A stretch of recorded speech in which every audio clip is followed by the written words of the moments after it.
këtë familjen e shëndosh të një pëndënim të qetë të një.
Sot në këtë ditë të shënuar për Institutin e Historisë, jemi mbledhur për të festuar bashkë me ju 58 vjetorin e themelimit të këtij institucioni kërkimor shkencor.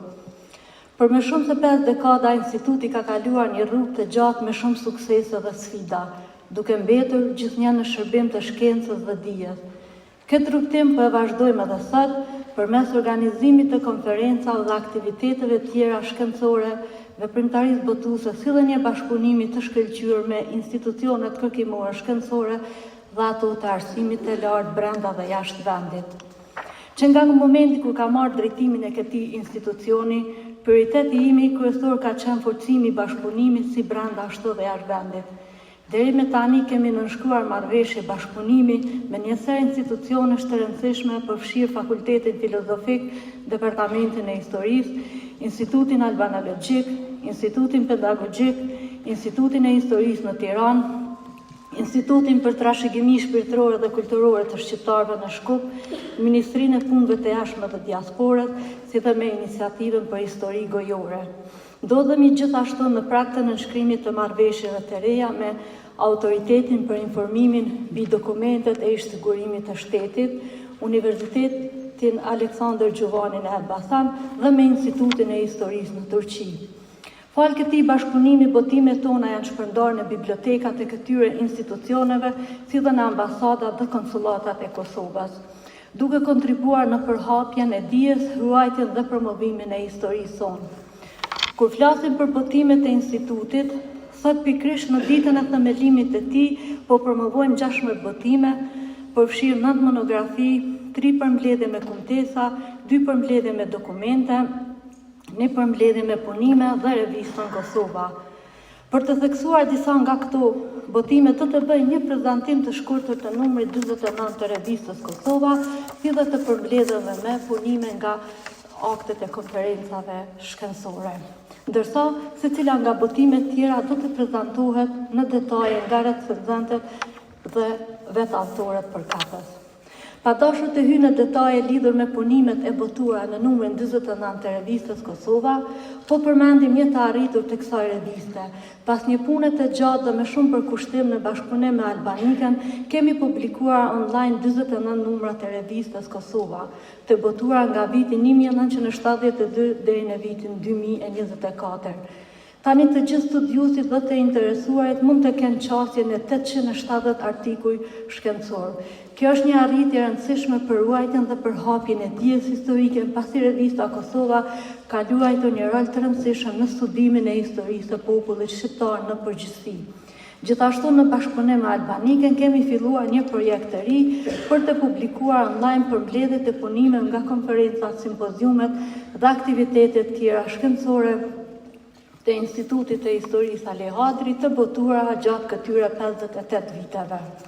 Në kolanën e botimeve të institutit këtë vit po promovojmë edhe 3 përmbledhje nga konferencat shkencore të organizuar nga instituti.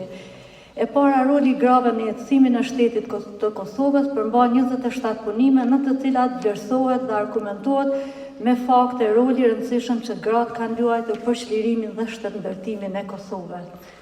Përmbledhja tjetër është çështja shqiptare në konferencën ambasadorëve në Londër, po ashtu është produkt final i materialit nga konferenca shkencore organizuar me rastin e 110 vjetorit të përfundimit të punimeve të kësaj konference. Përmbledhja e përmban 19 punime të cilat ofrojnë prurje të reja shkencore dhe do të jenë shumë të rëndësishme jo vetëm për të ndriçuar punimet dhe vendimet e konferencës me fjalë, por edhe për ngjarje që i paraprin dhe ato që pasuan si rezultati vendimeve të saj. Dhe treta përmbledhje botuar për gjatë vitit 2024 i kushtohet 80 vjetorit të konferencës së Bujanit, ku janë të përfshira 15 punime shkencore, të cilat ofrojnë pikpamje dhe këndvështrime të shoqëruar me argumente shkencore për konferencën e Bujanit, të cilat janë shumë të rëndësishme jo vetëm për punimet dhe vendimet e kësaj konference, por edhe për rrethanat e krijuara pas përfundimit të punimeve të saj. Të gjitha këto ndriçime do të japin përgjigje në shumë pyetje dhe do të sqarojnë shumë dilema lidhur me jetësimin apo mos jetësimin e atyre vendimeve.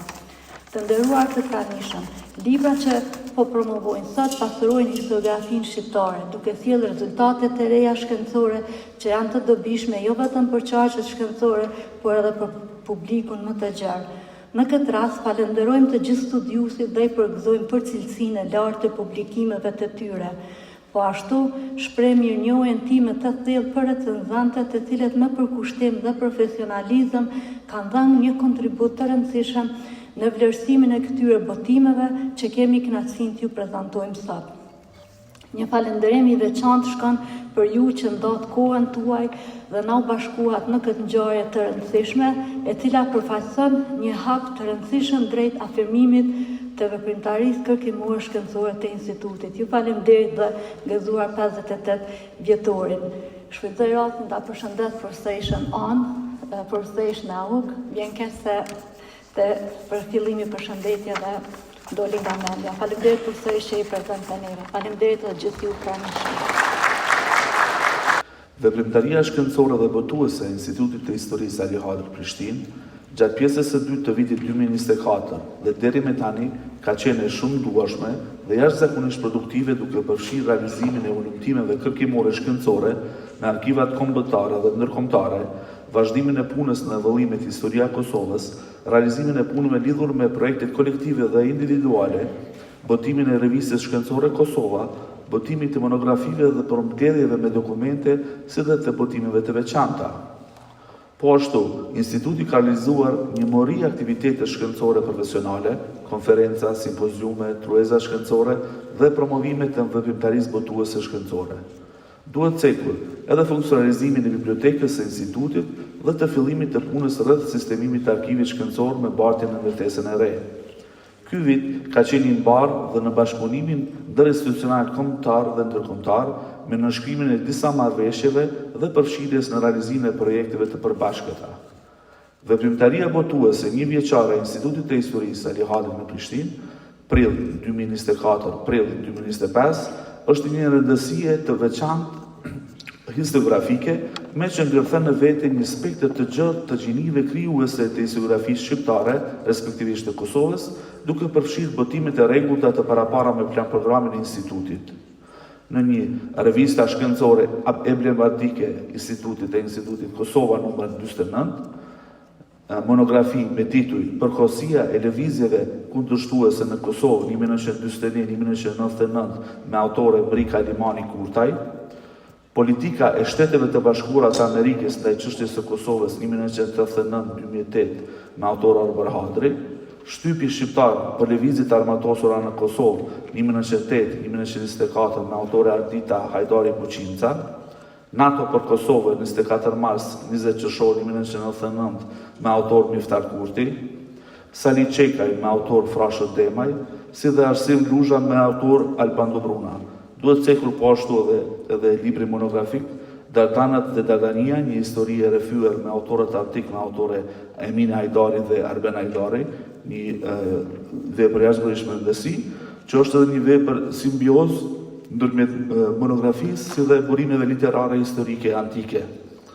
Përmbledhje dokumente të rëndësishme për historinë tonë, të cilat janë produkti punës kërkimore shkencore nga burimet arkivore, të njëjtat janë të botuara në gjuhën shqipe dhe në gjuhën origjinale, si dhe të renditura në formë kronologjike apo tematike. Instituti në veprimtarinë e tij të rregullt ka botuar titujt Marrëdhënie jo zyrtare, Shtetet e Bashkuara dhe Qeveria Revolucionare në Shqipëri, 1924, me autor Arbër Hadri dhe Armen Mehmeti, Shën Naumi dhe Vermoshi, sipas burimeve diplomatike të Britanisë së Madhe 1925, me autor Frashër Demaj. Po ashtu, botimi me përmbledhje me punime e materiale individuale, të titulluar Çmtime historike, me autor Kosovar Basha.